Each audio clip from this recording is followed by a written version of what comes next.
Привет, друзья!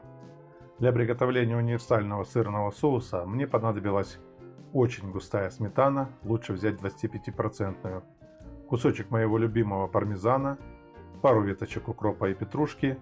Про эти специи можно посмотреть, перейдя по подсказке вверху. Один зубчик чеснока. Еще понадобится буквально щепотка соли и для аромата моя любимая свежемолотая смесь 5 перцев.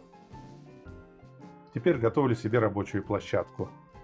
То есть освобождаю разделочную доску. А вы пока подписывайтесь на канал, если вы, конечно, еще не подписаны, жмите на колокольчик, чтобы не пропустить новые рецепты и обзорные рассказы о специях и приправах. Начинаю с натирания ароматного сыра пармезан. Сделаю это максимально быстро. Это самое затяжное занятие в приготовлении соуса. Но соус же сырный, без него никак. Теперь мелко рублю зелень. Ее предварительно надо вымыть под краном и просушить бумажной салфеткой или кухонным бумажным полотенцем. В своем обзорном ролике про чеснок, который можно посмотреть, перейдя по подсказке вверху справа, я говорил, что его лучше измельчать ножом, чем давить, что я и делаю в этом случае. Нарезаю сначала на тонкие пластины, а дальше, чтобы вас не утомлять, я этот процесс тоже ускорю. Отправляю зелень и чеснок к тертому сыру в пиалу, в которой я и буду потом соединять все ингредиенты.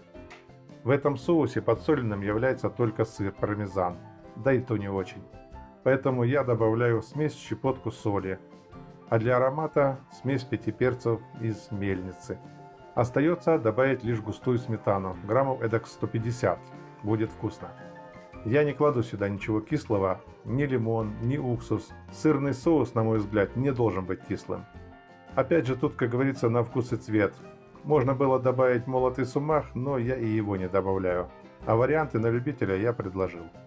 Немного поработав чайной ложкой в роли миксера, получаю готовый сырный соус. Обязательно посмотрите мой следующий ролик, где этот соус окажется очень кстати. Это будет ролик о наггетсах. А чтобы не пропустить его, если вы еще не подписаны, то подпишитесь. Пишите комментарии, делитесь ссылкой на этот ролик со своими друзьями в социальных сетях и мессенджерах. До скорой встречи!